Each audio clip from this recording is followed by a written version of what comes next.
Arragaa nuti akka warra falmattoota haqatti akka garee falmattoota haqatti gaafii qabna jechuudha. Gaafiin kun faarsitee bultoota hundaaf faarsitee bultoota warra garaaf jiraatu waan itti naqan malee sammuu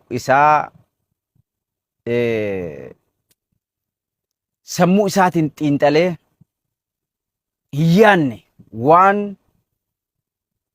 godhi jedhaniin qofa godhan warra garaa guuttachuudhaaf sirna nama nyaataa kana faarsu qofaaf jechuudha. Isin warri falmattoonni haqaa sheer godhaati biraan ga'a. Taap godha. Kaappilinkii godha. Kaappilinkii heddummeessaa sheer godhaati isaan biraan ga'a jechuu barbaadeeti. Hordoftoota kiyya egaa kabajamoo fi jaallatamoo akkam jirtan fayyaadha baga jiraattanii welcome isiniin jenna baga walitti deebine gaafin keenya aboo faarsitee bultoonni kun bar shorti meemorii qabanii beeytu shorti meemorii qabdan isin yaa faarsitee bultoota jechuun waan amma dubbattan malee waan kaleessa dubbattan hin yaadattan boriif ammoo hin xiinxaltan waan afaan keessan keessaa bahu idit gootanii hin dubbattan. Yaa faarsitee bultoota. Wanni isin gaafannu isini amma dura Abbo Jawaar Mahammad waan jettanii irratti duulaa turtan silaa waan yaadattanii isin yaadachiifna. Jawaar Mahammad baqataadha. Jawaar Mahammad biyya baqattummaadhaan agartee paaspoortii malee kophaasaa biyya namaa taa'a mooraa baqattummaa jiraata maarreedha jechaa turtan jechuudha. Isin yaadachiifna. Jawaar Mahammad viizaan qabu, Jawaar Mahammad paaspoortiin qabu, Jawaar Mahammad akkana baqattummaadhaan biyya namaa jiraata jettanii hafarsaa turtan jechuudha. Okay.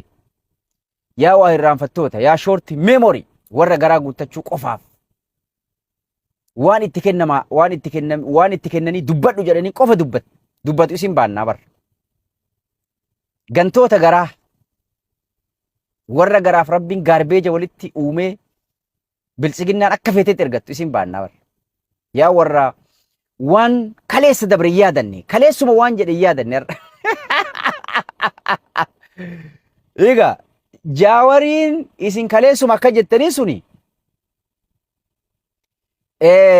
arda paaspoortii eessaa argatanii ka tikkeetii muratee Ijipti deemee baandaadha simdoodha Ijipti waliin mari'achuudhaaf laal kaleessuma paaspoortii hin qabu biyya baqaa keessa gartee daakamantii hin qabu jiraachaa jira jecha arda immoo tikkeeta muratee Ijipti deemee simdoodha waliin mari'achuudhaaf cimdoo waliin mari'achuudhaaf jettani.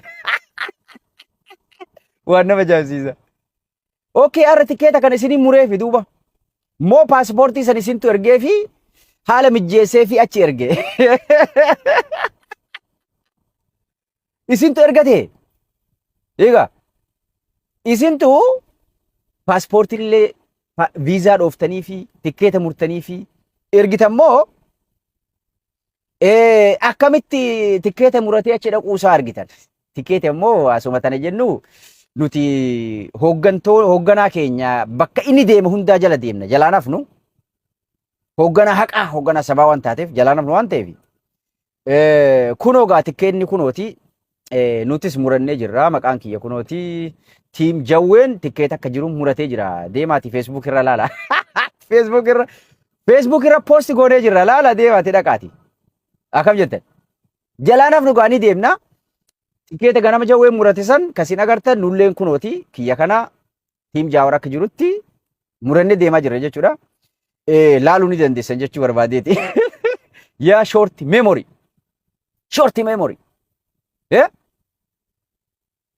xiqqoo fi deebi'aati chipsii namni agartee rikoordii godhee isin keessa kaayateen hin deeminaa. Mee sammuu teessan tana waan rabbi isinii kenneef akka isin xiqqoo ittiin xiinxaltanii fi itti yaada. namicha mataan gad deebi'ee fiigu san faa akkasuma gartee warra faarsitee bultoota mindeeffaman fireeshii fi kan dura andakabarummaan dalagaa turan hunda keessanis hin baannaa bara. Kaarra immoo saaxilamtanii faarsee bulaa taatanii dalagaa jirtanii ergamaa jirtan jechuu kiyya ergamaa jirtan. Kanaaf waan dubbattan laalladhaa isinii jenna.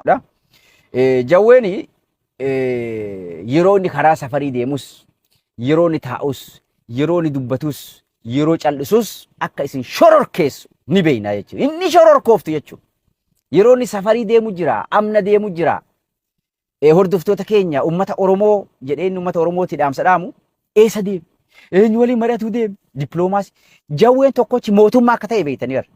Jawween tokkochi mootummaa akka ta'e beektaniira. Isa mootummaa boleessoo jaalatte jibite. Jawweeni he's busy. Rakkoo hawaasa isaa baasuudhaan, hawaasa sagalee ta'uu fi irratti biiziidha.